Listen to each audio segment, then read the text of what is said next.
one thing that does like give me a lot of like, it gets me actually really excited for, I guess, the future of what it means to be an American is, like Alex, you're mentioning earlier, like when you have like first generation, second generation immigrants, like with at least, my parents and a lot of um, just people I know, they wouldn't teach their children, the language. Like, you just need to learn English because we don't want you to stand out. For me personally, it was I just did not want to learn Spanish. Like when I was a little kid, to me, being an American meant speaking English, being white, like being that, right? And like I fought it for a very, very long time. And thankfully my mom is just incredibly stubborn, and was like, you're gonna learn Spanish, like you don't have the option because like that is very important to me, and we have like all of her family still in Colombia. She's like, you need to communicate with your family, like that's it, right? But for a lot of other people, it's just like a survival thing that if, the less connected you are to that culture, the safer you are in the United States at the time, right? Whereas now, we see, like me personally, like I can speak, read, and write in Spanish, just not like very quickly, not like 100% all the time. That, comes and goes with practice. But like, I know I want my kids to speak Spanish and English, and like that's something that people are starting to redefine. Like for so long being like, I'm saying like for me, like being a Hispanic American meant like just hiding the Hispanic and like being the American. But now it doesn't have to be that way, and like people are like embracing that, and I think that's gonna make a lot of positive change for the future, at least of what it is to be an American.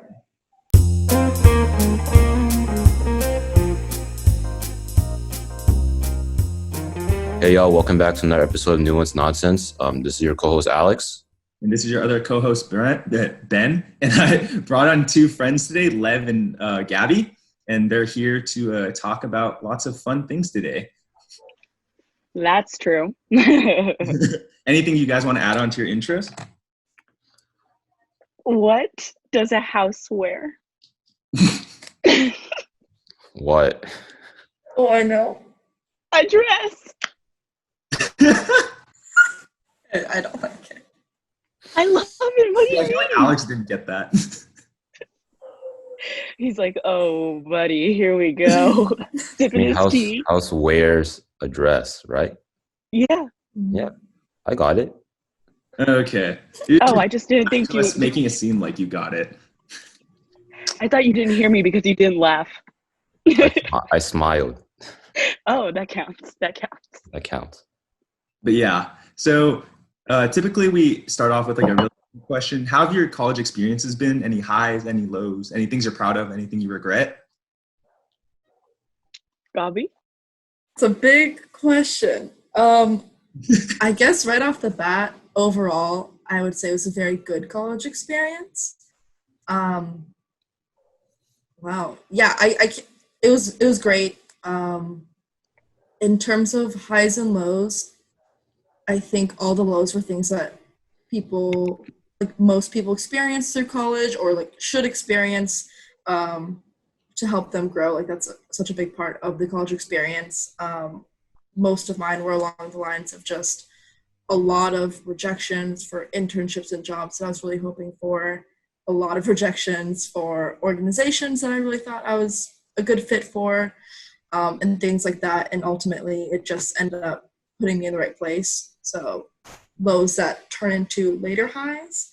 I think aside from the people I got to meet, like including Lev, obviously the highs, the biggest like academic high I'd say was a program I did my junior year called Projects with Underserved Communities, that like after 3 years of college and doing all these mechanical engineering classes, like, yeah, this is why I did it. It like reignited something in me and kind of like lit a fire under me to like start doing better. So I think that was a high and something I'm really proud of, because for a long time in college, I was like, why am I doing this?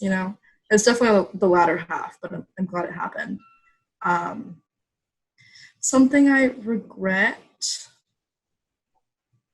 I don't know.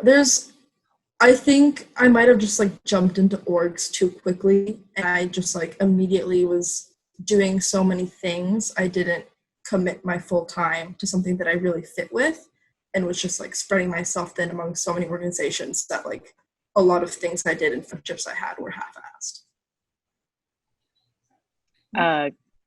Are you going to tell them about Quidditch or?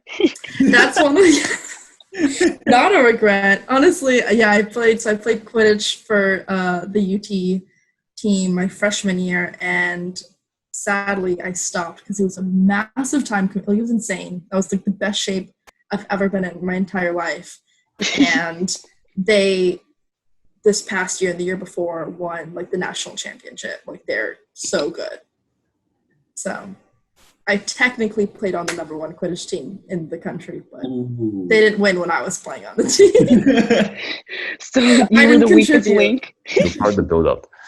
Yeah, we could say that, but we won't say that. It was a growth year for them. Yeah. I guess I would say a really big high for me in college was my first 2 years.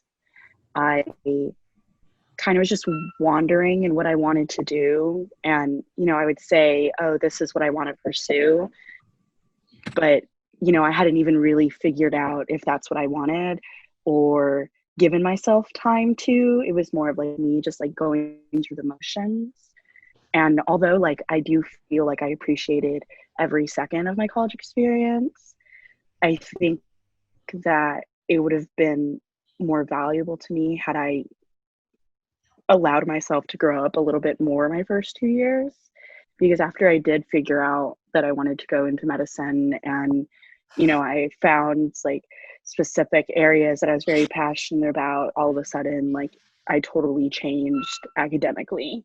It didn't feel, although nobody likes studying, right? You're a liar if you say you like studying. I definitely think like I felt like there was actually a point. So that growth for me between like my second year and my third year was very much a high for me. And I don't want to necessarily say I plateaued, but that was probably my largest accomplishment, was that like growth there, because it took me 2 years to do it. It's not like I like woke up on like a Monday morning and was like, you know what? I feel like being like more successful than I am, which I think was a really big growing pain. I think not enough people talk about it either, because I think we're all like stuck behind this like imposter syndrome of, everyone's doing better than me immediately. So I'm not going to share that I'm struggling because no one else is going to get it and they're just going to judge me for it. And I guess I don't really have any regrets. No regrets, I guess. But Wow. You can ask me in 8 years. I'm fresh off the college high, so I'm like, it was all wonderful. Something I do, which is really funny, I do regret not doing, is like trying something like more like silly or like out of my comfort zone necessarily. Like So joining the Quidditch team. So joining the Quidditch team, yeah. So I had friends who were like, did like the juggling club, or they did like parasailing. Wait. There's a parasailing team, and or like there was even like I don't want to say waterboarding because it's not waterboarding, but Wakeboarding. wakeboarding. Dude, I'm like, that's It's not a a club. waterboarding club. Hey, what the It's heck? in the IRG department. yeah. It's those kids in Cola. Yeah, like wakeboarding, like a skill that I didn't get anywhere else. I guess is my one regret. But besides that, do you guys have any? Like regrets? Or are you talking about like Yeah, like regrets. Do you have any regrets? I feel like one of the things I feel like I'm very similar to Lev. Like I'm fresh off the college high. I'm like, dude, college was great, nothing to regret. I also like at some point in sophomore year, a friend like told me his philosophy, And I was like, how did you, like, do you have any regrets about college? And he was like, no, absolutely not. And he's like, I lived my life without regrets. And that's why, like, I think, like, I, like, enjoyed my life so much, right? And he's like, I do Right. life just to, like, achieve, like, fulfillment, right? And he's like, there's no point in regretting anything if you just, like, do things that you want to do. It's like, for example, the idea of, like, you don't know what you don't know. So he's like, just go do things you don't know anything about, because you don't know anything about it. Like, you can't know if you're going to dislike it or like it without doing it. Yeah. Absolutely.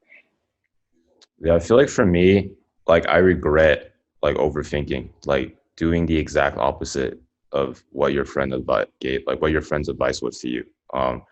I constantly was like, I remember like I would think about, oh, maybe like I want to get into like dancing, or maybe like I want to get into like, I don't know, like sailing or something. But I would never like let myself actually do it because I'm like, I I don't see I can't, like, my image of myself like wouldn't conform to like me doing something like that. So I just did nothing at my apartment a lot throughout college. So I feel like my regret would kind of just be like be overthinking a lot. But I do feel like, even though I kind of painted it like I did absolutely nothing throughout college, like I still was able to grow a lot. Like I was able to like kind of do leadership positions, whether it be like ministry or like through classes. And yeah, just being able to like meet a lot of different people, because I guess like in high school, I was kind of surrounded by like maybe like my upper middle class, like Asian American bubble. So going to college and being able to see people from like different like I guess socioeconomic backgrounds was like something that's really eye opening to me. It really like pushed you like in that way to like open your horizons. hmm Yeah, because I remember this will sound pretty bad, but um I remember like senior year of high school, like me and my friends, we were all chilling outside school because there wasn't enough room in the cafeteria for us to eat. So I guess we were losers and we had to eat outside. But anyway, It's we were nicer kind of, outside anyway. yeah.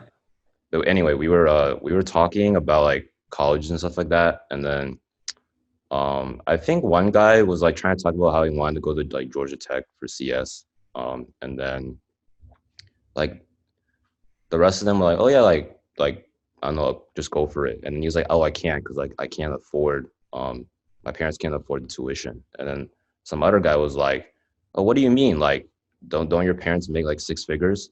Like because he thought like since it was like since our area I guess was well off, he assumed that everybody made six figures. And then he was like, no, Yeah. my parents actually make less than six figures.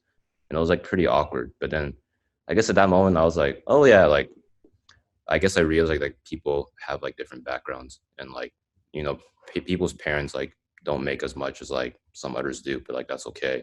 But then like going to college, like it's not the norm to make six figures, and that's something like I really think about a lot. Because like I guess like if I just stayed in like Dallas, like I probably would have just kind of been on that mindset for the rest of my life, because I would never like see the need to like kind of venture out of that zone. So I am grateful that like I came to UT for. For that. I mean, I grew up in an area that's predominantly Latinx, so pretty much everyone is actually Mexican, and so I mostly grew up around like other kids who looked like me, who thought like me, who were the same like religion as me. And when I got to college, I knew that it was going to be very different, and people had been telling me, like, this is a larger city, you're going to be getting to know people from all over Texas, the country, the world. This is going to be a really cool learning experience for you. And I don't think I grasped it, and I mean, I'm not from the burbs, I'm from like a really small rural town, so I have seen like that like gap for like socioeconomically, but I didn't see like true wealth until like I was like walking around West Campus and somebody was in their Porsche, like just driving around like as a college student like in their Porsche, or even like driving like their Tesla. And that was also like a large gap that I'd never seen. And I learned so much about like different religions and different places in the state of Texas. Like if you had asked me to like tell you where the heck like, Carlton was, I wouldn't be able to tell you. But because of like the different kinds of people in Texas that I've met, I know like small little towns like Pampa, or like I'm familiar with places like El Paso. Like it really expanded me, like not only like academically, but also like for my state, like where I want to live for the rest of my life. I'm now familiar with it. So I think it also taught me like life lessons that way, is that you think something is going to be good for you, and then it could possibly end up even better for you. Mm-hmm. So her brain got bigger, is what I'm hearing. Galaxy brain. That's what I'm saying. College is not a scam. Yeah. 200 IQ. Unless you go to online classes. That's true. Well, that's like the craziest thing is I honestly, like, I know I've learned things in college, right? Like, I hope I've learned things in college. But when I think about it, and like when I think about what it's taught me, very few of it was in the classroom, or very little of it was in the classroom. And part of me is like, oh, that's cool, that I got to be in this, the high school I went to was like 99.9% white, and it's like a very suburban bubble, and I was one of the only people who wasn't like a K through 12 kid, and like being like a mixed kid. That was like my friend group was like all the mixed kids, because like there was no one that was like full one thing, right? It's like half white or white. And so like being around like a very different, like a more diverse group of people in college, like I learned a lot through that, as well as like someone with socioeconomic backgrounds. But like, did I just waste a whole 4 years of college tuition? Because I really feel like I didn't learn anything about my degree, I mean, I don't know. Like, I know I did it. Like, I got a job, but it got me where I wanted to be. But most of the things I talk about in interviews, and most of the things that like have made me a more intelligent, more confident, like a more compassionate person, have it's completely been the people I've surrounded myself with, and not my static strengths. What was one of the biggest lessons you learned outside of the classroom? Love, you can start. You can take this one. Yeah, no, I got this galaxy brain. To like narrow it down, I think is most difficult. I guess the largest lesson that I learned outside of the classroom is, and I don't want it to sound cliche, right, is you want to be humble, but you also want to recognize your own worth. I think just because of the kind of like excellence that I was around and the type of inspiring people, it was really easy to, you were like, oh, I want to be like that, like, but I don't know if I can do it, right? But then you also met people who like weren't like as like humble about it, right? And they carried themselves more arrogantly than confidently. So I guess the greatest lesson that I learned is, go forth in confidence, because the time's going to pass by anyway. So you might as well try, I think is what I learned. That makes sense. Yeah. Yeah, you got it. Yeah. I would probably say something along the lines of, like, you set the tone for how people see you and how people perceive you, and at the end of the day, like, people aren't thinking about you as much as you think they are, or as much as you're thinking about yourself in a situation, which maybe sounds kind of bad, but like for me at least, I remember a lot of the orgs I was in, like specifically within like Greek life, it took me a long time to make good connections, and it wasn't because the people weren't fantastic, because they're fantastic girls, I just like, I was like, oh, I don't really think I fit in. Like, I just like would in my head, like I'd overthink it so much and just be like, oh, like, I don't want to say this, like I don't want to come off a certain way, and maybe they don't think I'm funny, and I have a different background, so maybe they just won't get me. And I like put myself kind of like in the background, like on my own, and no one else did that except for me.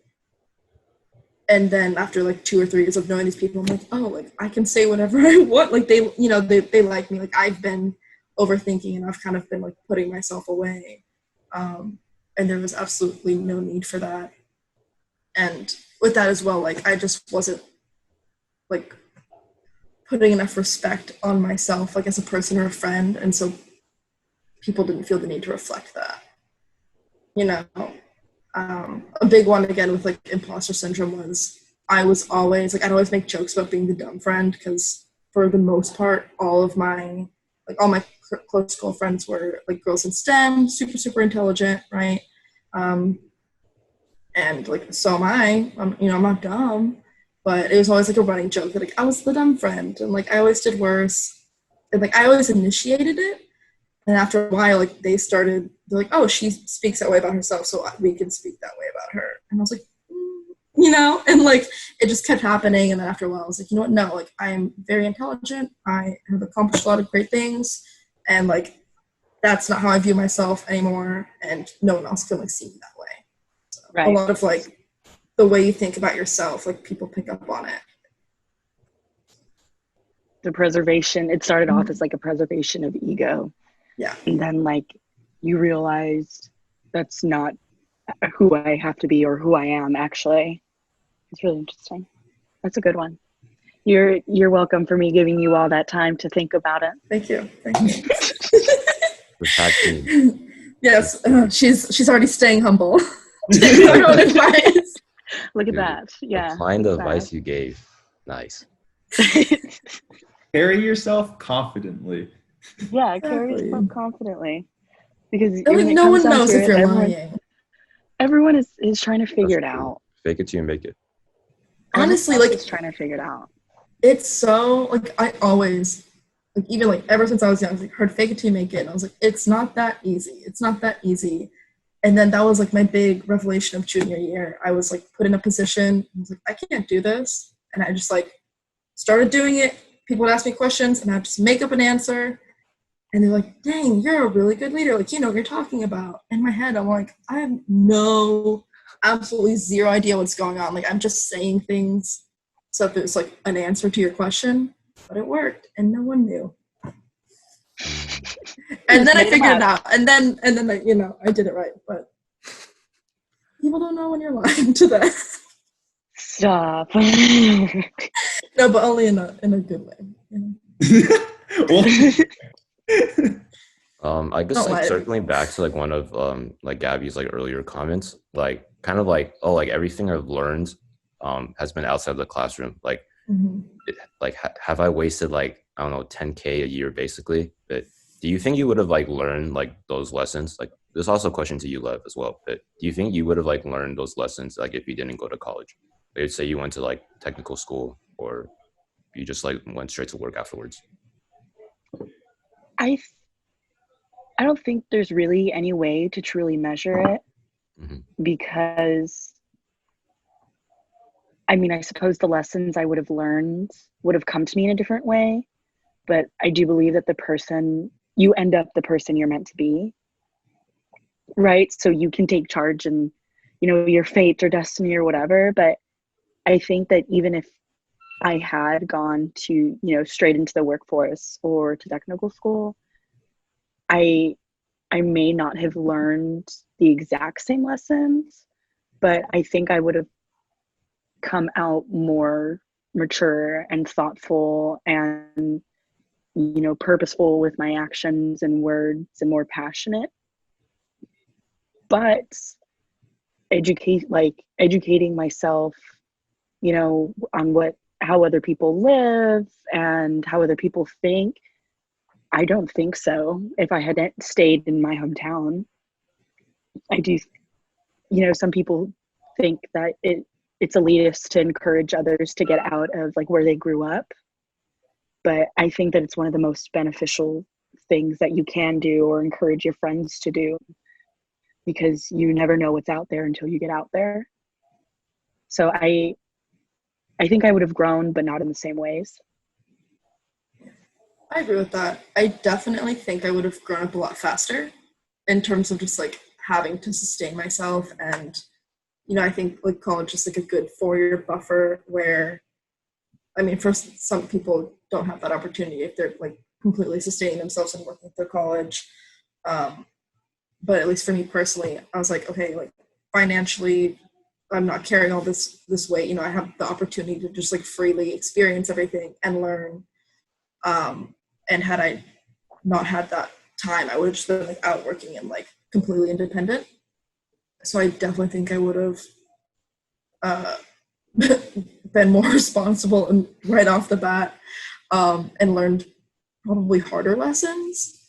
But yeah, I wouldn't have met the same people, obviously. And in terms of just like the investment, like the things I learned kind of put me in a position to have like the job and, you know, the career that I'm going into, and that is worth more than the $40K that I spent.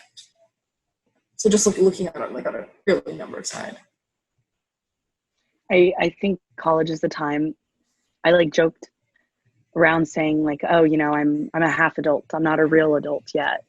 And like now that I'm thinking very critically about how I'm going to spend, you know, the next year, the next 2 years, I do realize that had more truth to it than I thought. Like it was definitely a buffering time for me, like loading, I would say. How does it feel now to be a full adult? Yeah. My conclusion is nobody knows what they're doing ever. Honestly, yeah. Honestly. Does that make you feel better? I'm scared.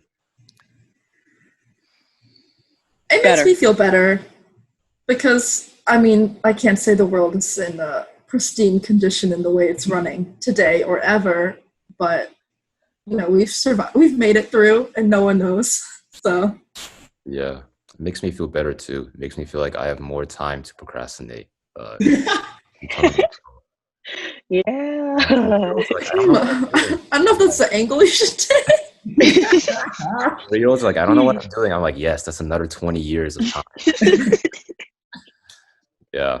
I was watching, because Conan O'Brien, he gave like a commencement talk for like Harvard class of 2020 today. So I was watching it. And then he was doing his, stand-up like comedian stuff. He like just making troll jokes for the first half. Then like the second half, he was like kind of talking about like, oh yeah, your generation has seen a lot. Like you kind of came into consciousness around like 9/11.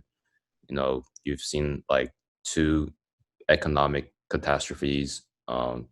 You've seen the 2016 election. You've seen a lot of school shootings. And I was like, he has a point. We have seen a lot, but I've just gotten really numb to it.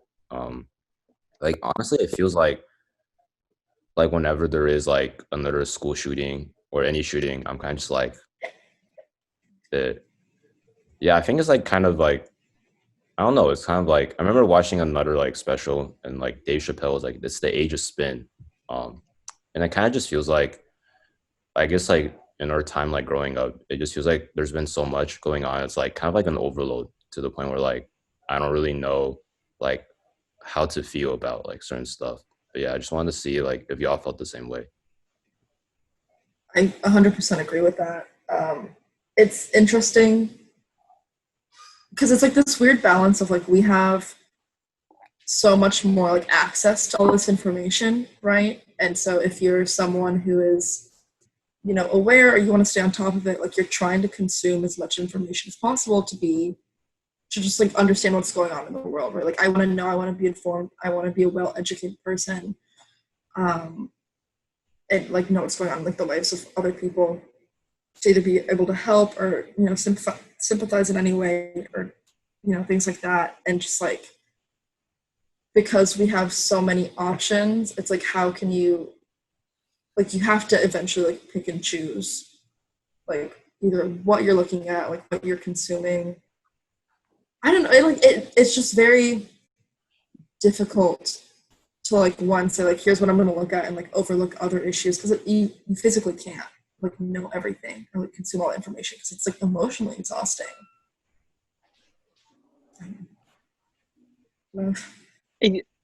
I definitely like get what you mean about, you know, you're kind of numb to it, you become desensitized, right? But I definitely think that as I've read more on it, I've also become more susceptible to it. Like I'm more aware of what the weight of the situation, right? But I wouldn't necessarily say that it comes as a surprise to me anymore, which I think is the worst part. Yeah. So I think like at least my reaction, oh, sorry. Yeah, like when I think about like when I first heard about, you know, like Sandy Hook, that was like such a shock to me. And then hearing, you know, about what happened in El Paso more recently, that, you know, struck me in different ways for different reasons. But I remember thinking like, well, another one, you know, it wasn't like unexpected, I guess. Yeah. On a side note, circling back a little to the sensory overload sort of aspect of it, have you guys ever heard of like Hitchhiker's Guide to the Galaxy? I've heard of it. Yeah, so there's this like device. I recently learned about this too. There's this device that they use to torture people, and basically what it does is it like inputs knowledge into your head, and it's like as you like you after a certain threshold, you suddenly just like you can't think anymore. You've gone insane because there's just too much information coming into your head without time to process it. Yeah. I'm not saying that we're approaching that, but it certainly feels like we're at a point where it's like there's too much information. Yeah. That's like something that I guess frustrates me about the thing is like I personally experience just a lot of just like sensory overload when I'm looking at these things, but I know it's important for me to be learning that these are happening. I need to be aware that this is happening. I need to know how I can help in any way, or like just like even with like minor things to prevent things, and just like I guess like use my voice to you know what I'm saying. Yeah. I'm so tired, but then I look at people that are just completely like ignorant to these issues, right? And they're just existing very peacefully. It's like very like ignorance is bliss, right? And half of me, more than half of me, is like frustrated because I'm like, you should care about what's going on because there's a lot of horrible things that are happening. I'm like, you should care, or at least try to be educated on it, just because it doesn't affect you directly. And then part of me is like, dang, like it must be nice to not know, or to just be able to so easily ignore it. Yeah, to just flip it off. Yeah. I watched a Patriot Act episode, and the host was talking about how we're consuming all of this tragedy and we want to take part in all of this activism, but like we grow exhausted, right? So he's somebody who talks about all these different things that you should care about and know all about every week. And he ended a season with, look, you just got to pick, because there's no way that you can do all of these things. And the worst part about it is you want to care. Like you want to be able to, you know, speak out and like use your talents and your mind for wonderful things everywhere. And especially because it's important to other people. So you recognize that it should also be important to you. Like you can't help that. But it's just so hard. Like, what do you pick? Like everything is so important. It just seems like, you know, the world is on fire, but then you think about how so many people are doing so many wonderful things to like help. And you're like, okay, well, it could get better and I want to be a part of that. So I think that's also kind of a beautiful thing, is that we have that sort of access. Yeah, I guess like while, you know, it's really difficult to like to maybe take like a leading role or like be super active in like every single campaign there is, because there are a lot of injustices in the world. I guess, yeah, you make a good point. Like, thankfully with like technology, it's still easy to like support, I guess. Like even like, I guess when people are like, oh, like a retweet or like a share like doesn't mean anything, but like it does like raise awareness. Like honestly, with like the recent like murder of like George like Floyd, like I wouldn't have known until like someone like posted it on Facebook, and then like it prompted me to like go look it up myself and like kind of see like how messed up it was. But Yeah. I saw a huge like thread of people I know, because over the past like 24 hours, like myself included, have been like sharing a lot of like retweets, and like everyone put something like a story on their Instagram. I saw a lot of the pictures of just like a drawing of his face with like flowers and other things like that, to just kind of spread awareness. And then earlier today, I saw a couple of people on Twitter, some friends of mine, saying actually like donate. They're like, stop with your empty retweets. Like, it's good that you're raising awareness, but at a certain point, like you're kind of just talking into a void. Like, we all know what's happening. Like, you can do more. And so they started posting pictures of, here's my donation to like, is it the Minneapolis like relief fund, where the money is going to help pay bail for the protesters that got arrested. And so it's like, oh, take a screenshot of your donation and like tweet it, right, and like quote it with this. So it's like, actually like show us that you're doing something, and don't just say that you're doing something, because it's so easy to just like something or retweet it and be like, that's enough activism for today. Yeah. But it's not. And like, talking back to like circling back to like us like talking about how technology is benefiting us in this way. I had somebody ask me, when you're adults, do you think that you're going to be as lost with technology as like some of our parents or grandparents are? And I told them, no, I don't think so. Like I've grown up with it, and I don't see myself at this point. I'm like a conscious enough like person to, and it's not late in the game for me. It's not a huge jump from, not having a smartphone to whatever is next, because I've gone from like a flip phone to it has a touch screen, or you can slide the keyboard, to, an iPhone, and then now there's apps, and never forget the rumor, right?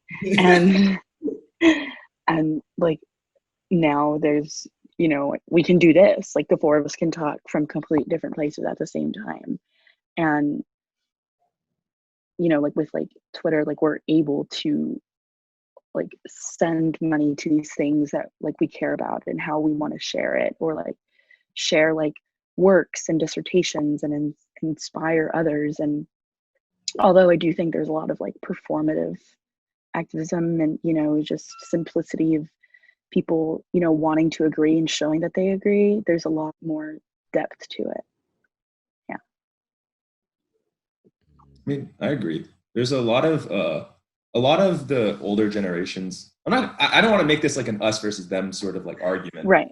Like there is a lot of like criticism about like retweet activism, because like the amount of effect it has on the real world, especially if there's nothing tangible. Like for example, if you don't donate, there is nothing tangible to show for you like liking it, besides just like a number on the internet. So like I understand where they're coming from. And like another thing I wanted to bring up is like the blessing and like curse of virality. Like sometimes like really good things, like the George Floyd thing, like is shared on the internet and a lot of people are made aware of it. Then sometimes really, really bad things like blow up on the internet. And it's just like, sometimes I wish there was a way to like filter it out, but I know there isn't. Yeah. They say, nothing on the internet ever dies. Right. And I think as like, like a 12-year-old Googling things, I didn't grasp that, but as a graduate, I think that I now understand like that it is very serious. It's a very, very serious thing that, has a sort of like immortality to it.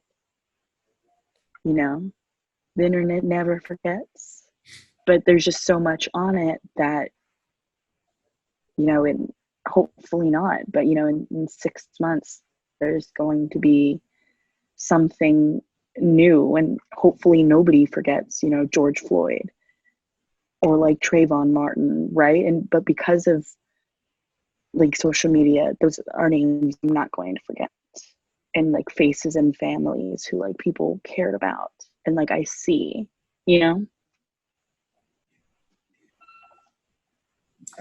I think like the flip side of that coin, like the one con, especially with like all the images of specifically Black people getting murdered on the street, like that's just such a common thing to see. Like the images, I'm sure everyone saw the picture of George with the cop's knee on his neck. When like I just stopped that, I was scrolling through and I see it, and like obviously I was upset and frustrated, but there's no part of me that was like, this is not something new to me. This is not like extreme. Like obviously it's disgusting and so wrong.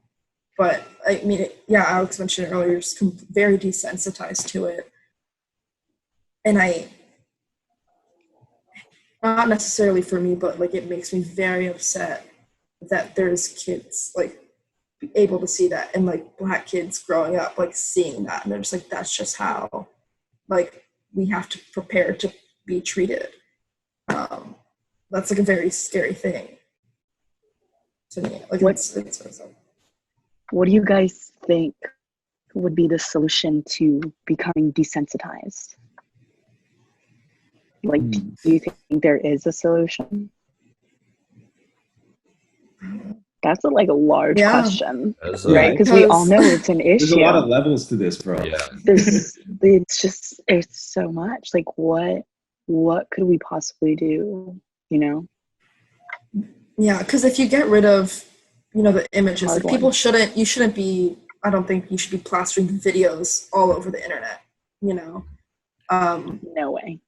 But we need to know it's happening. Like I think it should be shared when it happens. Obviously, it's important. I don't know. I don't think the desensitization isn't an issue of like how much you're seeing it. It's how much you process it. Okay.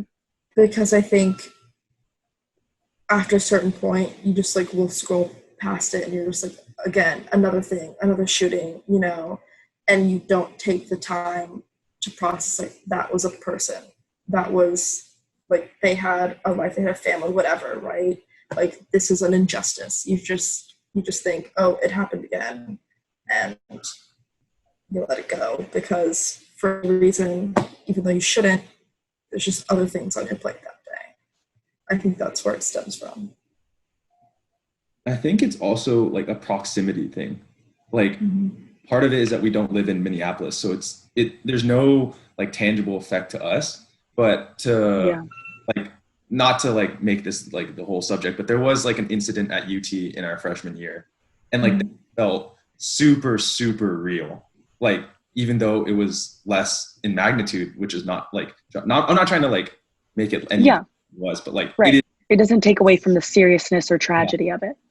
But it felt so, so real because it was so, so close. Yeah.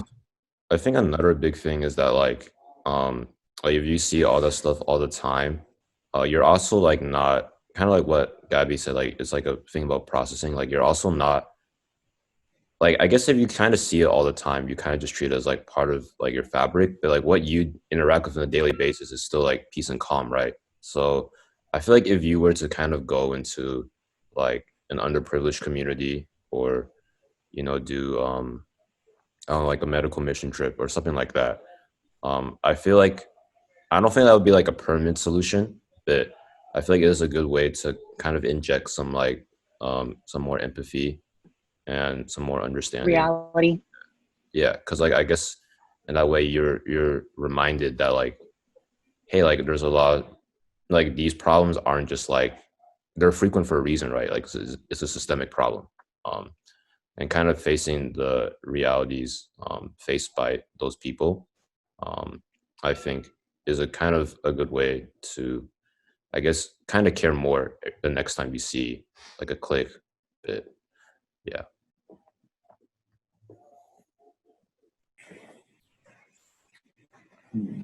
I also think it just like affects you more if you feel like you can relate in any way, and especially with like things surrounding like Black Lives Matter. A lot of people are just like desensitized to it because after a certain amount of processing and seeing it, they can go to sleep at night knowing that's never going to be a problem for them. Yeah. And they're just disconnected. I think another thing is also that like I think like sometimes their environment like may dictate like what they're told about to think, like, you know, like for some maybe like it's some like conservative like areas, they might be like, they might kind of say like, oh, like, you know, this, like maybe they deserve it because like they might like pull out some statistic about like, you know, crimes committed by like African Americans, and then people would be like, oh, you know, like, oh, like, you know, they had it coming, right? But then I think it's like it's really unfortunate that like, you know, I guess like a lot of people's beliefs are kind of dictated by like they feel like they have to have this belief based on like the association they have with like, you know, groups of people. Um, Right. I think another big thing is like, actually, this is why I think like going off to college and like not your hometown is like great, because like you're kind of distanced from like, um, you know, maybe your like family and friends who like, you know, brought you up in a certain way, and then like I The guess you group think. yeah, you kind of learn how to like independently think for yourself. Because I really do think like a lot of times like people treat beliefs as like a package deal, and then it's almost like if you have like this one opinion, then like, okay, then you also need to believe this, and a lot of times it kind of, you know, spirals into like, you know, like on like very insensitive and like hurtful beliefs about like minorities or like groups of people. Um, so yeah, I just think, yeah, hopefully at some point, like that's why it's important to like kind of venture off like outside of your bubble. Yeah. For sure. Also, at some point, it's like not how do we stop being desensitized, just how do we stop the violence, you know? Right. Right. Yeah. Yeah. That's the best question to ask. Mm-hmm. The one of the utmost importance, for sure. Mm-hmm. Yeah, I think like, I don't know. It's like, I know for a lot of people, like they just feel like they can't do anything to change the situation. Like they're helpless. Like I remember like a month or two ago when like there was like COVID related racism toward like Asian Americans. I guess some people are like, hey, some people in the Yeah. American community were like, hey, we should like stand up for ourselves and, you know, tell people like this is not okay. Then a lot of, I used to like, it's usually like the our parents, like the first generation Asian Americans, were like why would you even bother? Like you can't do anything about it. Like it's not like your actions aren't going to change a thing. And I think it kind of instills like a defeatist mentality amongst like them, and then like, you know, their children, and you know it kind of like goes down into like someone, I guess, until like they think they see like a successful like demonstration. I've read on, you know, mentalities immigrants have when they're first starting to like root themselves in the United States. It's kind of, you know, keep your head down, mind your business. You came here for specific reasons, and that's all you need to focus on. Like you came here for a better life for yourself, for your children, or, you know, for your work and degree to be utilized. And so it creates a sort of tunnel vision, I think. And as, you know, the privilege of being like, you know, second generation and having to find your footing in a much different way, I think that it's uh, a privilege to be able to care about these sorts of things, because to them, you know, they didn't have the time, or, you know, that wasn't something that they could change, and or they thought they couldn't change, and when in actuality, like some boots on the ground could do a lot of work. And that's exactly what people are doing, is, you know, kind of breaking this mold of, you know, we're immigrants and that's who we are. And actually it doesn't have to encapsulate everything. It can just be a portion of you. Like you can also, fight against xenophobia, and you can also be a college student, and you can also be a researcher, and this like different aspects of like who we can be because of the privileges we were afforded, I think. I also like kind of not going back to imposter syndrome, but I think as a generation, we're very used to self-gratifying activities or things that give us immediate results. And that's change doesn't work that way at all. And so I know like I get very like bored easily. I'm like, oh, I want to do some good, but I expect, or what I'm seeing, if people are capable of making changes, I'm seeing like very widespread immediate results, and as an individual you can't do that. And so I guess like, your default might be, oh, I can't do that, so I'm just not going to do anything, when in reality like the little things you can do is say like for like in your house, right? If I will hear like a microaggression from one of my parents like towards another group, I'm like, no, like you can't do that, like that's not acceptable, and like over and over and over, it's after a while, like, why am I repeating myself, especially with older generations? A lot of people are like, oh, well, that's just the way they think, like they're older, let it slide. But then if you just keep making exceptions for everyone, nothing's ever going to change, So it's like sometimes you do just have to keep, even if it's small against one person, like you just have to keep speaking up. And I think that's like, for a lot of people, the change they need to be doing. Yeah, you can't set a standard and like not uphold it. Like, you can't just pick and choose when you're going to, share your beliefs or educate. And that's not to say, people can't keep their voice to themselves, but the most important thing, like the largest work we can do is with the people around us. And if you can't do it with the people in your own home, and you're trying to tell others to do it, then that's not really creating tangible work or like positivity in education.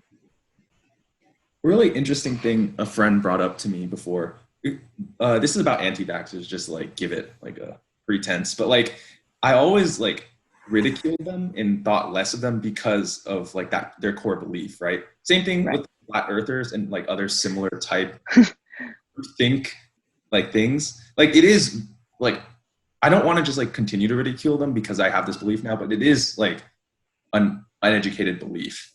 And so like he was telling me that like the reason anti-vaxxers exist is not because they're just dumb and people are dumb. That's false, because people all have the same capacity for intelligence. It's just a matter of like whether you exercise it, right? So he's like, how do anti-vaxxers exist in this case? And it's because like you back them into a wall. A lot of people make their beliefs based on their personal experience, right? And if they believe this because they saw like this one thing happen in their life, they don't need to go read a whole study. They saw like their kid have this effect. It was like a direct correlation for them. And so he was telling me the reason they exist is because there's no empathy between people who are trying to like shut them down. And he was saying like, because there's no empathy, they feel like they're backed in the corner. And when you're backed in a corner, you don't just give up. Like you don't, if someone's ridiculing you, you're not just giving like, oh yeah, I'm dumb. No, you fight back. You're like, no, I'm right because of like this, this, and this. So I think that's like a major thing into why like change is hard, because there's always going to be a group that opposes you because of the way like opinions are nowadays. They're very polarizing. And so you always like you're in the right, and it's hard to have any leeway and like understand the point of view and have like empathy for the other side. I think that's like the biggest thing that's barring change. I think that's like a really common issue now, like especially with cancel culture. Obviously, I think there's certain things that if they're done, maybe don't deserve a lot of, like, there's no room for excuses for a handful of things. But yeah, like say you grew up in a very specific environment and you have no experience outside of that, and you just say one thing thinking that you're being like nice and helpful, And like all these people, like very like PC, social justice warriors, like whatever you want to call it, just like start like raining down on you. Like, no, you didn't say that right. Like, no, no, no, no, no. Like, if you're coming at it with aggression, like, why would they feel comfortable like opening up and asking to like learn more or do better? You know, they're just gonna kind of like pull away and be like, I don't feel like welcome in this space. I don't feel like I can ask questions. I don't really feel like I can learn. I think that's definitely a big thing hindering a connection between some sides. And, you know, I feel like I've said this a bunch, but it comes down to like a preservation of ego. Like you don't want people to think you're a bad person. You don't want people to think you're wrong. So you react in a way that you feel is going to be like most beneficial for you, right? Because nobody, like you said, like nobody in a corner isn't gonna like open their minds and be like, oh, you know, tell me more, you know, you're being so unkind to me, please continue. And I think that with like these sort of like discussions, you also can't like discuss with anybody who doesn't want to be discussed with. You know, like if Gaby and I had differing opinions, which we don't because we're pretty much the same person. We share one brain cell. One brain cell. 1 degree, one brain cell. If I would like to think that we could have like an open and honest conversation about like, oh, hey, like you said this, why? Have you thought about why you think that? And it's also like so easy on the internet because so many people will rush immediately to jump right in. To be like, you know what, you are right. Don't listen to these guys. And there's no accountability that way because you're going out there to shout into the void and you're not going out there asking questions. I think is also another thing because you learn by asking questions. Nobody wants to be like mansplained or shouted at. Like you want to feel like people are being inviting and being open to what you're being open about. I don't think like anyone like personally, like I don't go onto Twitter and just follow a bunch of people that I disagree with. You know, like everyone I follow, everything on my feed is things that are validating or just like enforcing my opinion and saying that like you're right. Yeah. You know, so like I'm not seeing those things. I think a large shock for me, you know, we briefly mentioned the 2016 election earlier, but it was like that was one of the first times I ever realized, I mean, I was fresh in college at that point, pretty much. And that was the first time that I'd realized that there's a lot of people who don't like agree with what I think. And that's also when I realized because I thought it was going to go one way and then it actually went another. And like, I was like genuinely shocked. I was like, you know, I'm seeing all these things that are pointing me in one way to believe one thing. And when in actuality, that's not it at all. Like I remember trying to process that for a while, that I was just consuming whatever I wanted to see. Like, you know, Twitter literally wouldn't work if all I saw was things I didn't agree with. Yeah. Yeah, I remember why me and Ben like started this whole podcast was because that we would have a lot of like conversations like these like late at night, whatever. But then I think the biggest thing we realized like our views were like kind of converging, and then so it was basically an echo chamber. Like it would just be like, yeah, like you're right, and like yeah, you're all right, and it's just like I can definitely picture Ben saying that.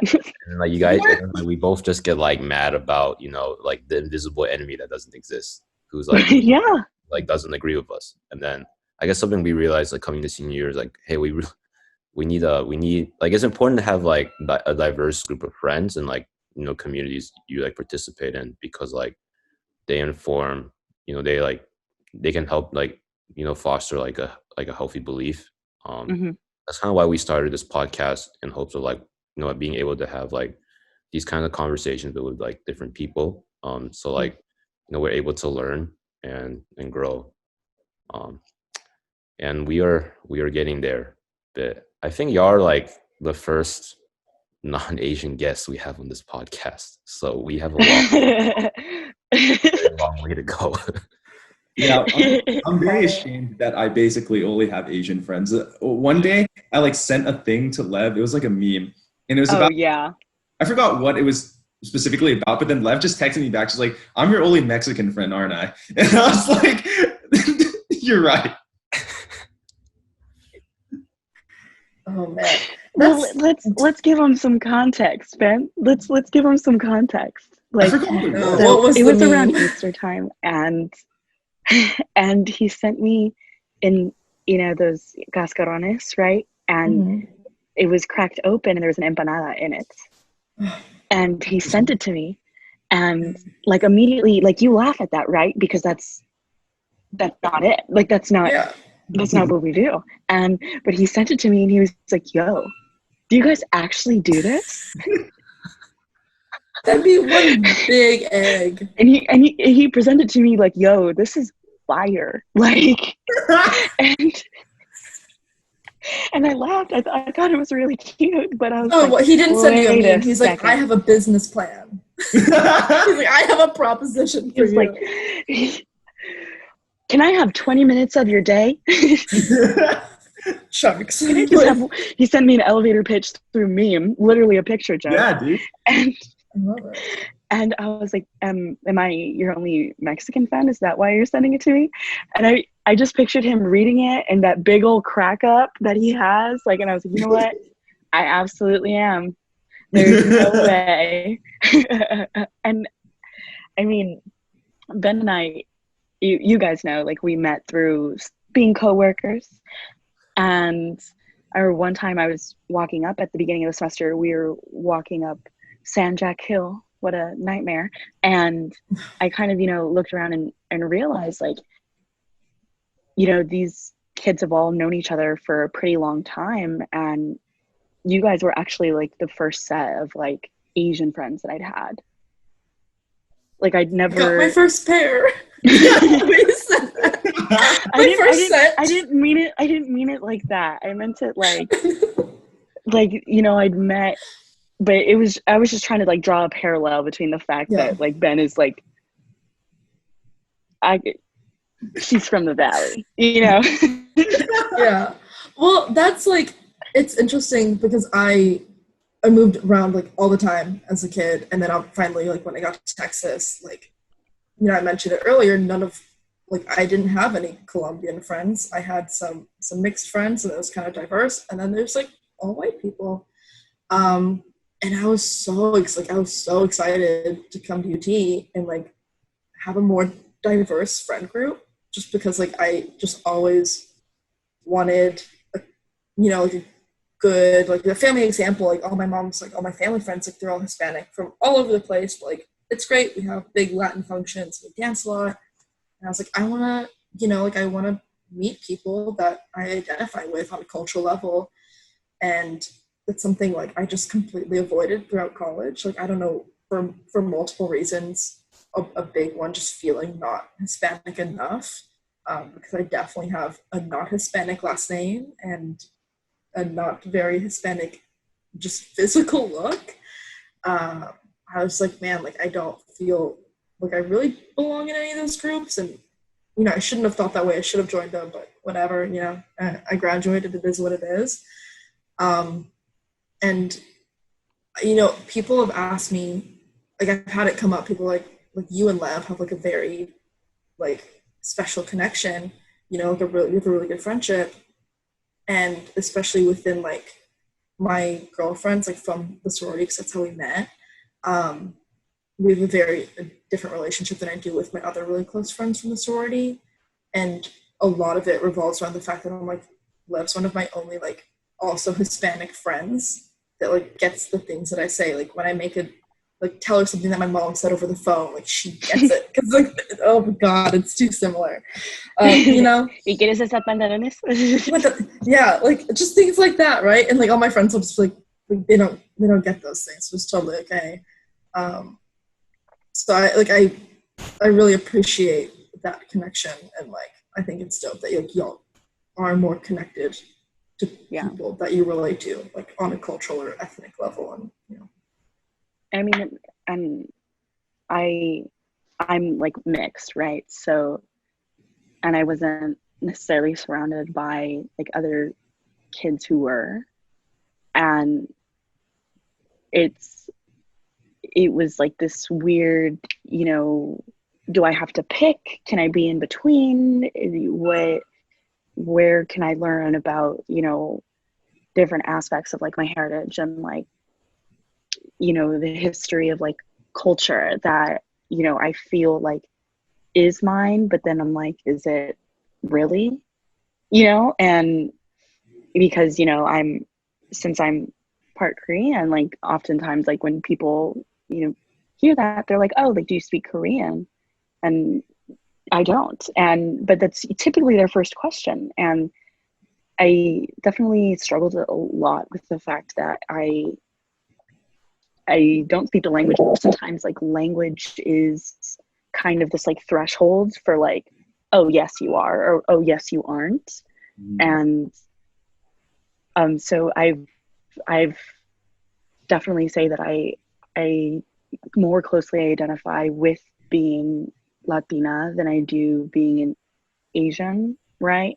Being Asian, but it's not necessarily that one is it's just that I know more about one than the other. And as I was going throughout college, I asked questions and learned more and read more, and I learned more about like myself, I think, parts that way. And there's actually this theory and called Nibantla, and it literally means like the in-between. And it was used to describe like growing up as a Mexican woman on the border, and her name was Gloria Anzaldúa, and she never felt like she belonged one way or another. So she never felt like she belonged in Mexico. She never felt like she belonged in the States. And that's something that I learned about my first year in college. And I think about it every day, even. And it's so applicable to everybody because there's so much to like who we are and the way we think. And there's just so much to us that we draw these lines when they don't have to be drawn, I think. And I mean, how would you guys say like your experience as like being Asian American? Speaking of like the lines and not lines, like I speak my mother tongue Thai because my parents are from Thailand, but I can't read or write it. So I always feel like inadequate, but you're right. Like I shouldn't draw that arbitrary line in the sand. Like I still speak the language. Like I understand it. It's not any less just because you can't read and write it. Right. And, you know, there's people who will, you know, kind of, you know, die on that hill of like, you need to speak it, you need to read it, you need to write it. And I don't think so, because the only person that decides who I am is me. Yeah. Honestly, it's about like, it's an internally defined. It does not have to be externally defined. It doesn't have to be defined by who your parents are, where they're from, what they did or didn't teach you, or the people that you hang out with, or what they look like. You can be as, you know, closely identified to the way you look or not. And that's okay. Like to me, that is okay. It is 100% up to you. Mm-hmm. This semester I had to do, I actually took an Asian American history course, and it was like one of my favorite classes I took in college, just because like I honestly like, learned so much more than I think I did any other class. And one of our first assignments was like an essay on like our cultural, like how we identify, and just kind of like was about like our parents' immigration like background and kind of how that reflects onto us. And like the what you were talking about earlier about not really fitting in either space, like was a lot of what I wrote about, and that resonates like very deeply with me. And you know, at the end, like what I end up basically writing about is we see it early. It's like, for me, it's like 50-50, right? My mom's Hispanic, my dad's white, so it's like, cool, I'm 50-50. But like, that's not how it works. You know, it's a very fluid thing, and it can change at any given point in time based on like what I'm feeling, how I want it to change. And I was like, it's kind of like you have like a glass that's never going to spill over, and you're just like pouring one or the other, and like no one can adjust it except for you. Right. Yeah, it reminds me of what we talked about last night in our prep time. About it was about like pre-med stuff, but it was basically how like you can't really put a person down to like a formula. Mm-hmm. They aren't just, like 50% this race, 50% that race, 25%, or they spend this much time like studying, this much time partying. I guess at the end of the day, people are people, and yeah, like that's what makes them beautiful. The fact that you can't measure them by an objective or quantitative measure. Like you actually have to spend time with them to figure out who they are as people. Right. We don't. People can never be defined just by like checking off a box. So if we wouldn't want that, like, done to us, we also shouldn't do that to others. Mm-hmm. I think as well. Like when I go into like an interview, like I don't want them to be like, okay. I want to learn about them and I want them to learn about me, because essentially like that's the kind of, person I want to be, like as a primary care physician, is like we're just people talking, and I want to help you, and let me help you. And there's no true way to be like, oh, okay, you have this and this, that's fine, and just like leave. Like that's not how real life interaction is. So us like reducing to ourselves to that, like on an individual level, I think kind of takes away from the fact that we're pretty freaking cool, But I think this ties back perfectly to what Gaby was saying earlier about being the dumb friend.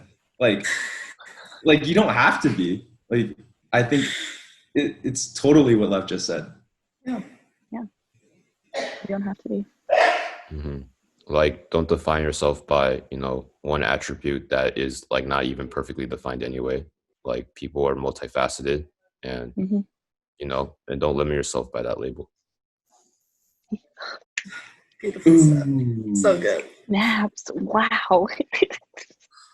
But I think that's so true. I think cycling back to like your question about like what was my experience as like an Asian American, honestly, growing up, like I think despite how like maybe visually prideful some Asian Americans are about their culture, like there is not much discussion about what it means to be Asian American. Because I think, a lot of Asian Americans, don't want to be controversial. They don't want to speak up about anything because like they're concerned about what impact it will have on like their career or friends. They want to play it safe. So growing up, I was kind of like that too. I was like, I don't want to think about politics. I don't want to think about anything that might hurt my feelings. So honestly, I didn't really know what it meant to be Asian until I watched YouTube videos. Yeah, sorry, that was kind of anticlimactic bit. No, it's true. YouTube is awesome. Please continue. Yeah, I think like watching, like there's a channel called Wong Fu Productions, and they would talk about what does it mean to have representation? What does it mean to, like just this applies to any race, but like, how nice it is to like see a face on like TV, or like, an athlete that looks like you. Like you're not meant to be confined to like being like in STEM or something. And I think that's really what made me think a lot about what does it mean to be like an Asian American guy. And even going to college, kind of like talking more about it. Like when I joined like a ministry, I didn't expect them to talk so much about race, but I'm really grateful that they did, because like I think it really helped me have a lot of pride in what it meant to be Asian American, and also like the hurtful things that like we do, like we place on ourselves. Like a big thing I've learned about like I think a lot of like Asian Americans like will place on like authentic in terms of food. So like they might like, clown on other people for like eating like Panda Express or something like that, or they might even like in Ben's case be like, oh, well, you can't even speak your language properly. Like, are you even like a real Asian? You know, and then Right. you know, I was able to, you know, talk to some people who are like, you know, third or fourth generation. So like their grandparents were the ones who immigrated here, and like they've grown up in Mhm. America. Like they basically only know English, and like hearing them say like how much it hurt them and how much they didn't feel like Asian enough, and that like they wanted to teach their kids like Chinese because they don't want them to feel that same way. Like it really touched me as well, because I realized just like how much hurt like we place on ourselves as like our own people group. Um, and then even like talking to like other people about like what does it mean even to be authentic? Like it doesn't mean anything, you know. Like I think we tend to place a lot of times like trying to like separate or like make our groups like how do I say this? Like make it seem like our groups have like no influence on one another. But then like kind of learning in college is like just how much, you know, through trade that like, you know, different cultures have influence on other cultures. Like I remember learning how like pastor, like tacos, whatever, like there's Middle East influence from that, you know. And even like there's like a lot of like food in Hong Kong that's like there's like egg tarts that's from Portugal. Like banh mi, Vietnam is like has French influence, but that's because of the colonization. But like even it's like saying that, I was like, wait, that may not be a great. Right. I mean, but it still draws the parallel. Yeah. It still draws the like, parallel. you know, because I think a lot of times like people want to be like, I want to keep. They say like I guess dumb stuff like I want to keep like my culture pure. But in reality, it's just like everyone is like influencing each other, and honestly, like it creates something nice, you know. Like we wouldn't like you can't survive like millennia just like sticking to yourself, or else like Mhm. you're gonna fall apart, you know. I've heard people say that you don't want to call the states a melting pot, because that essentially means that different people and are losing like attributes, and you should much like it would be much better for you to call it a salad, because you still like remain like who you are, right? But when it comes together, it's something that's unique in every aspect, and I think that's a really cool way to think about it, because I kind of like loved the idea of America being a melting pot. Like, oh, everyone, you know, comes together and we're all Americans. And when in actuality, like, an American is anything, right? And there's even like the discussion of like in American literature classes, like saying the term like decolonize your syllabus, because what does America look like right now? There's, you know, the Asian experience, the like Latinx experience, the Black experience, and that's what should be reflected in academia. So I think that like finding your identity isn't clean cut, period. There's a really interesting thing that I saw in a show called Jack Ryan. There was like a point in time where they went to France, right? And they were trying to track down a terrorist. And then the person from America was asking like, he like got this degree, like he got this, and this. Why is he like doing these bad things? Like he could have gotten out of the slums like by himself, like he worked his way out of it. And then the French officer said that like that's the key difference between like here in the US is that like you're not like something French. You're just French or you're not, as opposed to like Asian American, African American, like Hispanic American. Like it feels like, I don't know how to word it exactly, but there is this feeling of the States where it's like you don't have to be like American to be American. Right.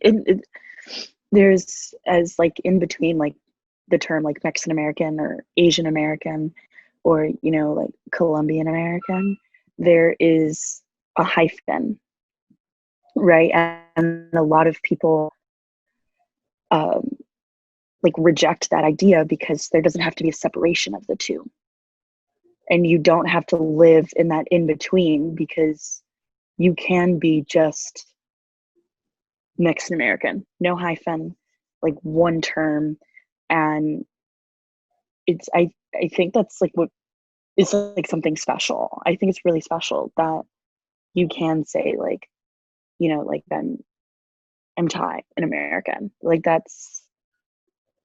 think that's a really, really cool, because it's something that we can like give to like our kids, that hey, just because you happen to be born in Dallas doesn't mean that you lose track of like where we came from, or like our grandparents came from, that sort of thing. I mean, my family's been in the valley for like 4 generations, so it's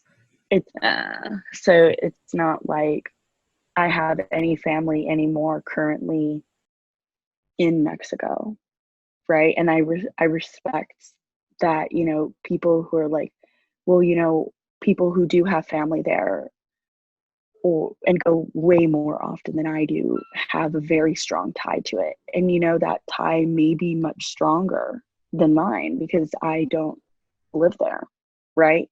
But I think that it would be doing a disservice to an overall like group of people if you had to pick and choose, like, oh, you are, or you're not, or you are, or you're not. And I think that it's important to make sure that we also don't do that for ourselves.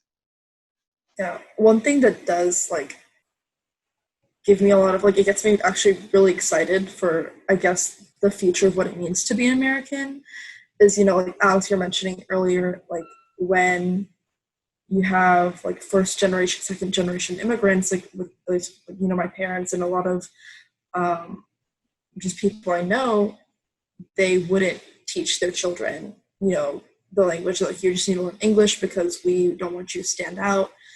For me personally, it was, I just did not want to learn Spanish. Like when I was a little kid, to me, being American meant speaking English, being white, like being that, right?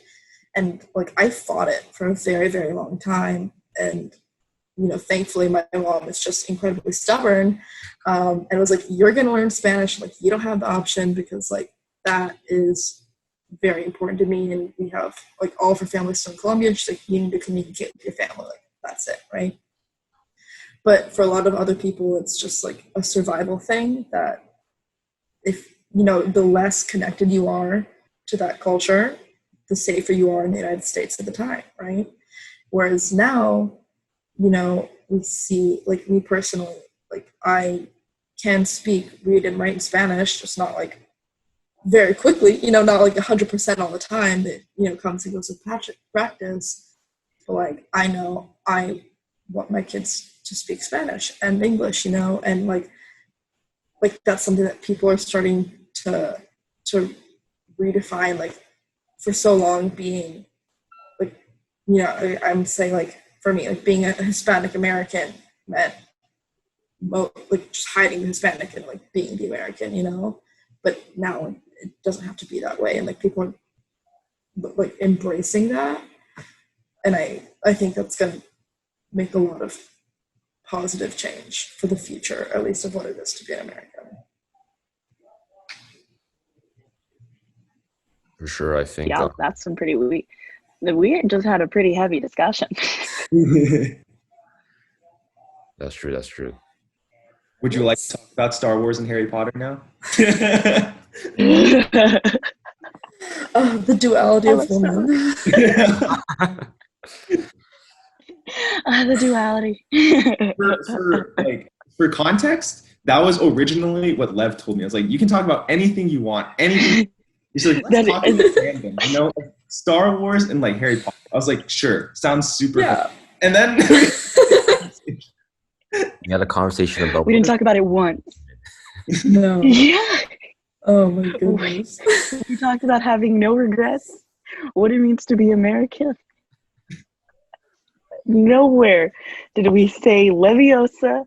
Nowhere did we discuss a cantina. Nothing. Oh my goodness. No. All right, fine. What house? What Harry Potter house are y'all in? I just I didn't know. I'm in Ravenclaw. Okay. I can see that. I think I'm also in Ravenclaw, but that was in like 8th grade, so I might retake that test. Did everyone here take the official Pottermore Yes. test? Yeah. Yeah. Okay. Yeah. I was a Slytherin. I am a Slytherin. I will never ever take that quiz again because I don't want to know any different. I'm very happy with my result. I very closely identify. That was my biggest mistake. I took it like when it first came out when I was young. Got Okay, here's Gryffindor. another one. Do you guys think that what? Wow. What? I was just explaining on. my house story. What was your house? No, it's because I lagged. I didn't even know you were talking. What a Slytherin move. Oh no. Look. And you know what? The Ravenclaws are just sitting there watching. If that's not on brand, I don't know what is. Wait, I was allowing her to answer her own Yeah. question. What are you talking about? I was giving her space. Exactly. Thank you. So I was originally Gryffindor. When I took it again, like sophomore, junior year of college, I got Ravenclaw. But originally, you can't switch houses. Like when you get it when you're 11, you stick with it. You learn different traits as you grow. Yeah. So I think I picked up on some Ravenclaw traits, but Gryffindor at heart, maybe. That's true. Who's your favorite Harry Potter character?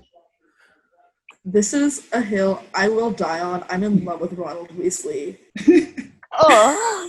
And it is a big character flaw for me, just personally. Yeah, he is my It's very on first brand. everything crush. It's very on brand. I love my Ginger King. I think the movies kind of did him dirty. Like The movies really don't portray him well. they made him a joke. But if you read the books, he's more. Good dude. I think like as you grow older, like I've definitely seen Ron as a person like I can more easily relate to, and like his insecurities, especially like being in the shadow of like such a famous person. Like I would definitely be insecure like that as well. I just was in love with him. Who's your favorite, Ben? Okay. I'm just gonna come out clean. I've never read Harry Potter. Well, have you seen the movie? I've seen some of them. It's 2020. I know. It's Or literally, 2020. like, you're in quarantine. You have literally nothing to do. Do you know how long those movies have been out? A very long time. A very long time. Many, You've had a many lot years. of opportunity. I mean, growing up, Hermione Oh, for sure. was my favorite. I loved it. I loved that, she may have not been like the leader all the time, but she was definitely the boss, and she was everybody's rock. I really liked that. I liked that she was always, the smartest in the room and like very okay with that, and like the hardest worker. Like I'd liked to be like Hermione. I bet you if I rewatched, I might, because I haven't rewatched maybe in 3 or 4 years. So I would say that maybe it changes, but being 13, I was like, Hermione all the way, baby. Yeah. I love that, like, for the most part, as people get older, because I think when you're a kid, you read it, you're just like, oh my god, Harry Potter, like, he's so dope. And then you either reread them or you watch them, like, later in the future, and you're just like, he really didn't do anything. Like, everything just kind of, like, happened for him, good or bad, right? And he just kind of sat there, and everyone around him just figured stuff out.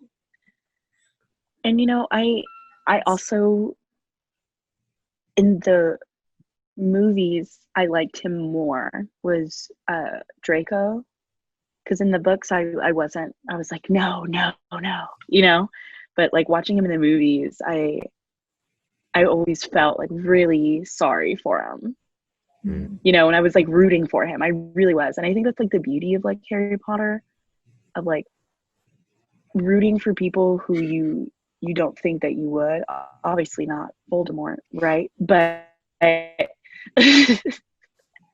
but you're seeing like these terrible things, right? Because you you couldn't stand Snape, and then you're like, wow, like he was just, No. sad and hurt, and but then like as you get older, you also realize, wow, he was kind of weird, like I think that's what's cool about it, is that you can like continually grow and learn from it. I think that's what's awesome.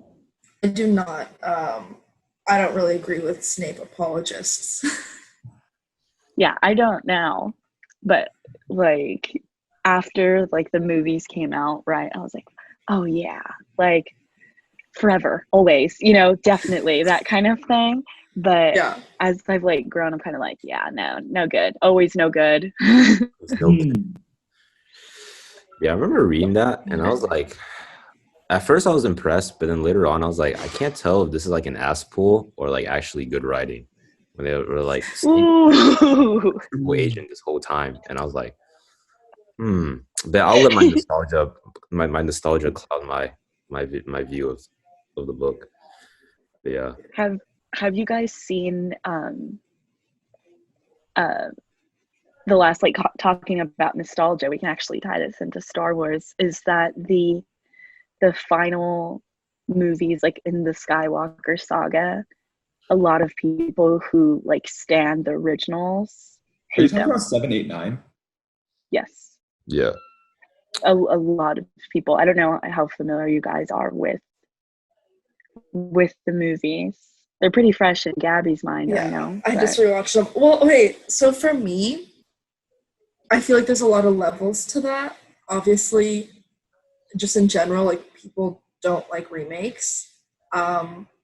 You have to keep in mind, like people that are like super, super into Star Wars, a lot of them, I don't want to like generalize, but like a lot of them were younger men when it came out, or younger boys when it came out, and are now older men.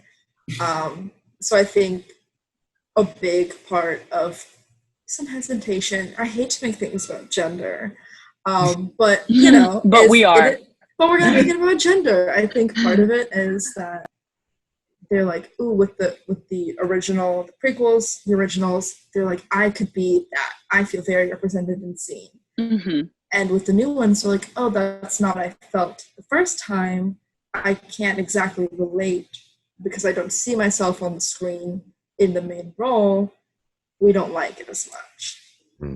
I think it's like a very common feeling towards like more diverse remakes, but also, yeah, I just think that when you grow up with something, it's more enjoyable when you're a kid. Like you see things differently. Yeah, like you're not viewing it in the same lens. Sorry, go ahead. Yeah, I think no. I think a lot of people hold on to the nostalgia of it, right? Like this is your first time seeing anything like this, and it's Han is out there being Han, this gunslinger rebel, and you see him and he's just so special, and he's but then it basically comes down to like a formula, like at the end of the day that these guys are going to win, and you want to be that, like Gaby was saying, like you want to be that, and you see that, but then the prequels, I mean, I'm a prequel stan, and I will die on that hill. I'm a prequel stan. They are the best ones. Please quote me on it. They're the best ones. And I could rewatch those a million times and never ever get tired of them. And those were movies that I enjoyed when they first, like, well, obviously the Revenge of the Sith was the one that I remember going and watching, right? And I rewatched them throughout my childhood, and I can rewatch them now and still enjoy them. And like the most recent three, I remember walking out of the movies every time and being like, wow, like nothing makes me feel the way Star Wars does. And because I was seeing, I don't want to just say that it was just the main character, Rey, but I loved the idea that she came, well, before the third movie, spoilers, I thought like she was this girl who came from from nothing essentially, and anybody has the power of the Force, within them, and anybody can be force sensitive. I loved that. I loved that I could see myself being that, right? Because I mean, Luke and Leia came from the chosen one, so that to me isn't relatable to like the masses necessarily. And I liked that these heroes were from nowhere, and then like this like redemption that Finn had was that he was a trooper, and then he became a hero, like rebel scum. Like I love that. I love that he was able to transform in that way. And we saw all these changes, which a lot of people will blame on terrible writing, changing of directors, you know, wanting to adhere to the original stands. But to me, I love that it was a toss-up, you know, and that's why I like them so much. And, you know, Ben Solo is a hero too. And him and Rey belong together, so. You know, like, I actually agree. I really did like Revenge of the Sith. It was actually, I really, really enjoyed it. Like, I remember I watched it as a kid. I was like, damn, dude, this is so dope. It's like they're doing flips all over the place and then kicked his ass in the end. Yes. Yes. I remember like walking down the steps of the movie theater and like looking at my mom and being like, when is the next one coming out? And she had to explain to me, oh, the next one in, you know, the series has already come out, because, you know, it goes back to the originals, and that's really what sparked it for me, I think. But yeah, Revenge of the Sith is awesome. I could quote that all day. You are my brother, Anakin. It's so good. But for me, 7, 8, 9, I remember distinctly, like I walked out of 7, I was like, wow, this is like good. And I walked out of, and I was like, it was good, but I was like, I wish they were more like out there with their directing choices. I felt like they chose something very, very safe. Like, okay. I envisioned it. I was like, dude, it would be so dope if like Rey and Ben Solo ended up on like the same side, but like in that movie at the end of the 9th movie. And there's just like a lot of like really safe directing choices. I wish they were just more like courageous to try.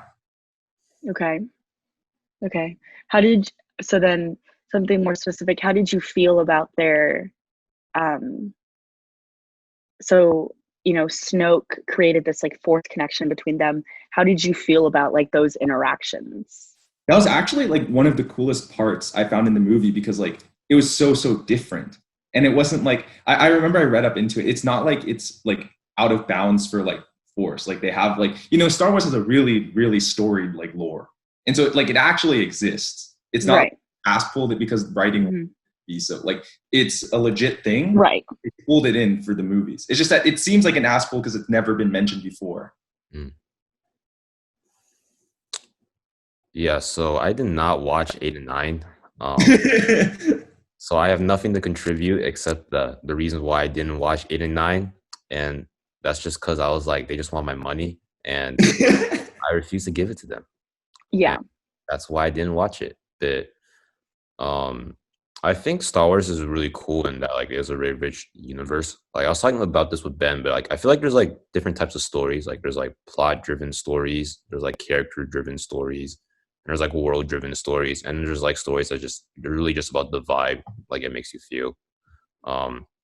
So I think that's really cool about Star Wars. But I just think, you know, it would have been nice if they like planned a trilogy with like maybe one director, or they made like a Marvel style plan, because they kind of were just like, let's just give it to 3 different directors who have their own visions, and let's fire the last director because he didn't do a good job of one film, and bring back the first director. So I was just like, yeah, I don't really want to watch this. I'll probably watch 8 and 9 one day, but yeah, I would encourage one day to be very soon. I mean, there's not much. There's not much to do. I mean, do you really have anything better to do? No. Quarantine.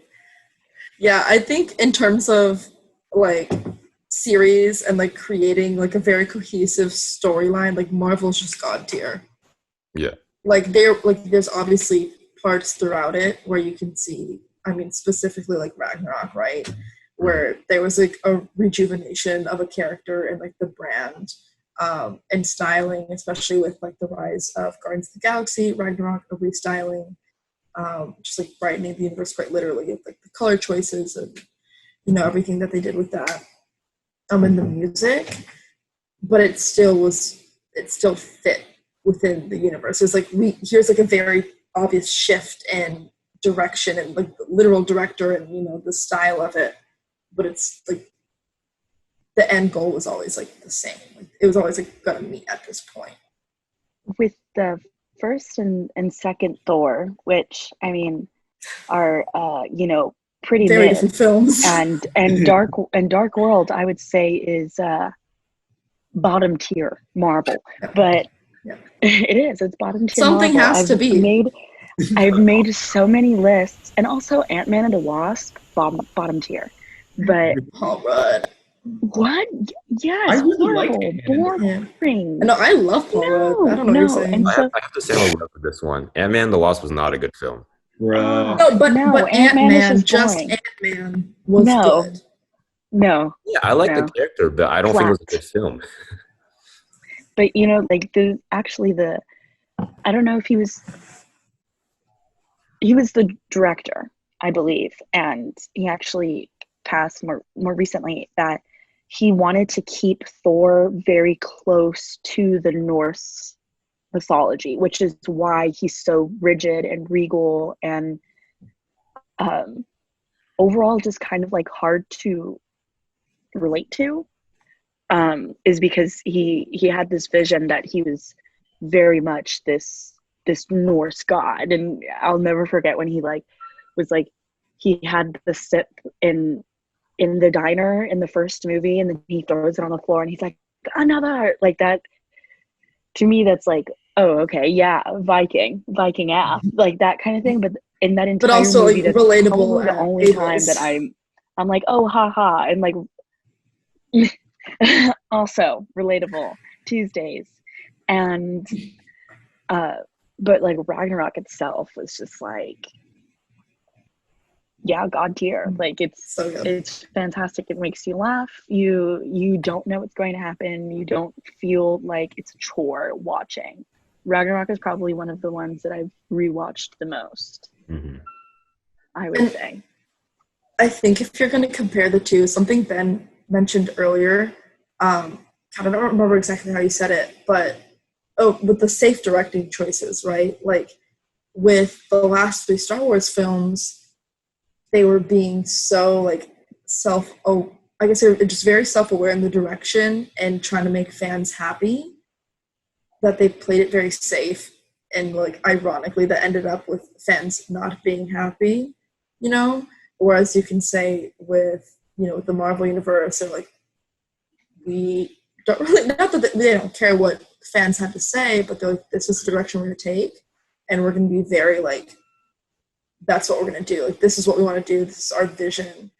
And that's not going to budge. And I think not even just like looking at these 2 universes or worlds, like that's when you've created like a good piece of art.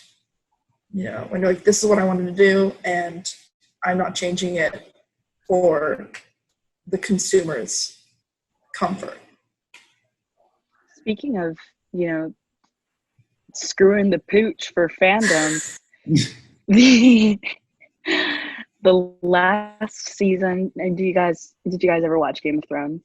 I did not. Yeah. I heard oh my god, things about it. It's absurd, truly absurd. I saw actually this meme of like the comparison of different aspects of Game of Thrones and Avatar: The Last Airbender. And in Avatar: The Last Airbender, it was all green check marks, and then for Game of Thrones, it was all red X's. It was like strong redemption arc that didn't end as a failure, check X. Like it was all like very specific things that a lot of people talked about in Game of Thrones that they loved, but then hated and felt like it was all thrown away at the last season. Yeah, I mean, I liked the thing. I enjoy it. I definitely think there were some issues, but I mean, Daenerys like losing her mind. I mean, she had seen everything she worked for. She finally got it, and she lost it. And that's okay. Like I'm okay with that. Her dying, on the other hand, I am not. I just like think it's kind of hilarious that for so long, like when Game of Thrones was in like its prime, it was like a worldwide like phenomenon. Like people like loved it. It was massive. And that last season, just like people are just like, we're just not going to talk about this anymore. Like, just push that under the rug. Like they lost so much momentum in like this really, really cool universe. And I read all the books. And I just like it's really dope, and it's so intricate. Like there's so much backstory and like life within each specific character and like what they go through, and they just now it's like that last season just killed everything. I think that was literally. Like, was that the same year of like YouTube Rewind 2019? Like, I just remember that year having a bunch of like BS, like really safe choices in like the creative space. It was 2019 that it happened. It was actually like 2 weeks ago, I think, that the finale aired a year ago. So there was a lot of come up on like Twitter and flashbacks on like Time Hop and things like that, of just all these memes of how Game of Thrones was not what it had been. But on the other hand, Avatar: The Last Airbender, I think, is truly a piece of art. Beautifully well done, and does not like. I'm glad people it's getting hype again. I'm only seeing it from like younger people, like like us, our age. Like I think everyone should watch it. Wait. Have you guys watched The Legend of Korra? I have not. I watched it when it was like coming out, and then because it was just like coming out on TV, and I just like stopped keeping up with it. Okay. How do you feel about Legend of Korra? Because I feel like I'm very, very like opinionated about it. I don't, because it was like such a long time ago when it came out. Like I just don't have strong feelings for it. If it was on a streaming platform, like just like readily available, I would try to watch it and get into it. I just remember being like, well, I'm like at a point where this show like isn't really something I'm interested in at the moment. Yeah. You, Ben? Oh, what are your strong opinions? Do not get me started. I hated literally. I haven't seen it. They did. It just. I watched 2 seasons too. It wasn't like I watched 2 whole seasons, and I was like, I just cannot take this anymore. Like Korra just makes so many stupid decisions, and it's just it's like mind-boggling how like the original Team Avatar with like Aang and Sokka and like Toph and Zuko and all of them. It was just like it went from such a high to like such a low. Like it felt like every person in Team Avatar, like the Legend of Korra version, was like incompetent in like some fashion, and it just felt like they lost a lot of the magic that made the original Team Avatar like so lovable. I think it's interesting that you're calling it Team Avatar because Sokka says Team Avatar in one of the episodes where he's like trying to like come up with the name. That what? They also call themselves Team Avatar in Legend of Korra. Oh, really? I mean, yeah. His power. His reach. I remember on Twitter when it came out, they were like having a stand debate between the 2 series, and they were like, I feel like whenever that type of stuff happens, like they can't like bring pros of each series. They have to bring the cons of each series. Basically, like, they have to trash the other series to prove like one's better. So they're like, I guess Korra fans were whatever reason trashing like Avatar, and they're like, Aang didn't have to go through anything. Like he, and Korra suffered through so much loss, and then one person was just like, I mean, like the genocide of your race is a pretty big loss. You have to and then like how internet debates go is just like you don't acknowledge like the point. You kind of just be like, okay, that's really cool. Like, what do you have to bring to the table? And then I was like, because it's kind of making me mad right now. Yeah, I even saw a tweet that was like, Korra could beat Aang, but uh, Team Avatar for, you know, Atla was so much stronger in general. Like, you know, that was the only one that I'd ever seen where they'd given some credit to the spin-off. But then, like, I mean, oh no, go ahead. like I'm rewatching right now, and you know, I'm rewatching right now, and it's talking about so Aang has just like woken up from when he was blindsided by the monster that is Azula, and Badass. what a monster. What a monster. So cool. I love her. What a monster. She's awesome. And like and so Katara literally has to save him, and he wakes up and he's like, what do you mean? No, everyone thinks I've abandoned them. And he can't see like the strategic benefit of the fact that the Fire Nation thinks he's disappeared. Like, and he goes off so selfishly, and that was probably the only time that I was annoyed with Aang. Besides that, like at the beginning, like I do think that he suffered so much. Like he literally everything he knew, and he even has to like deal with the fact that he couldn't befriend anybody in the Fire Nation because he's like their natural enemy at this point. Like, and for him to be like, hey, like I used to have friends in every kingdom and now I can't, you know? So I think that's a lot to deal with. I wouldn't say that Aang went through nothing. Dude, I'm gonna say this right now. I feel like a lot of Korra's problems are self-inflicted, bro.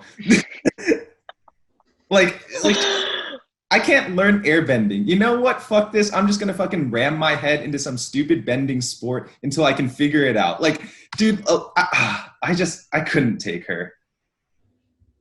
I think it's funny that earlier we were talking about people not liking remakes and the whole thing with their nostalgia. And it's just like, it's the same. You know? Okay. It's the same. This is definitely like an offshoot of that, but it's just like, I feel like if this was independent, I still wouldn't like it. Like if there was no Avatar Airbender and I only watched Legend of Korra, I still feel like I'd feel this way. You know, I have heard that, you know, people who watch Korra first as like adults tend to like it more than when they watch Avatar later. But I think it's also because like Aang is like a kid and Korra is like a teenager. So that could be it. Yeah, I just like 16. Yeah, I think Korra. So. I just finished rewatching The Last Airbender, and the only thing that like annoyed me was Aang being just like childish as hell the whole time. But then I was like, oh, he's 12, right? 100th level, whatever. But yeah, like in a lot of the things, he's just like, no, I can't do it, and it'll just be like done and to dip out, or you know, like just be very childish about things. I was like, it's okay, he's a kid, but at the same time, like that was something that like annoyed me rewatching it.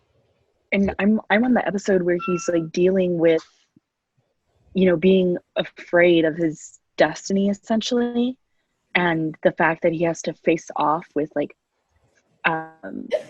Fire Lord Ozai, and he's having these like nightmares and things like that. And it's probably like one of my favorite episodes so far, because it really shows like, hey, like this is a huge deal. This is a huge deal. He has to save the entire world from the ambition and evil of one man. Like that's a heavy thing. And because we're just kind of like, oh, his destiny, he has to save the world, and you know, he has to learn firebending, but it's like there's much more weight to it. And I think this episode really does that. It's just the writing is fantastic and the music is fantastic. I think it like low-key radicalized. Like that was like the start of what radicalized us and we didn't realize it. So I think like they cover so many things. Obviously, you know, big part of it is like imperialism and things like that. but it's like a lot of it's subtle. It's not like I feel like a lot of movies or like shows try to like capture those things now. Like it's very like in your face, like super obvious to a point where it's just like not fun to watch. Or just like it's so forced. And even like like Marvel's done, everything's done it, like having a diverse cast or having like a good mix of like men and women characters. Like it's very like sometimes it's just like really forced and uncomfortable, but there's never like at least with Avatar, like it's like it's so natural and it's like, yeah, this is what a friend group of kids from all over different places and like different genders, like that's what they interact like. It's not forced, it's not like this weird writing that doesn't happen in real life, Yeah. That's all. That's how I feel about Avatar. It's beautiful. Yeah, for sure. Like having subtle writing is like really important because like if you're just like writing out your theme, then it's like you're just gonna be turned off by it. Yeah. And, Yeah. Start wrapping things up because we've gone really over time this time. But it was a good time. I think it's almost 2 hours. It's definitely a long episode. Can we just do this every week but not record it? I mean, we could record it for the archives. Actually, for the fans. Before me and Alex started this podcast, to like prep ourselves, we just fucking record our like deep conversations. Yeah. Yeah, and so that was like how this started. But anyway, I would love to hear one of those. I would love to hear one of those. There might be some uneducated, there might be some bad opinions, but sure. No, I mean, you did growing, right? That's the point of the conversations. If I were to sit here, like, and you would, like, let me listen to them and be like, oh, you 8 months ago said that? Instead of just being like, hey, like, what's this about? Like, then that would just make me a complete hypocrite. Like, it's literally what we talked about, yeah. Which is literally what we talked about. Yeah, to wrap things up, final question. What do you guys have planned after quarantine? Or what what's the after quarantine? What is the first thing we're doing after quarantine? Yeah. I'm going dancing.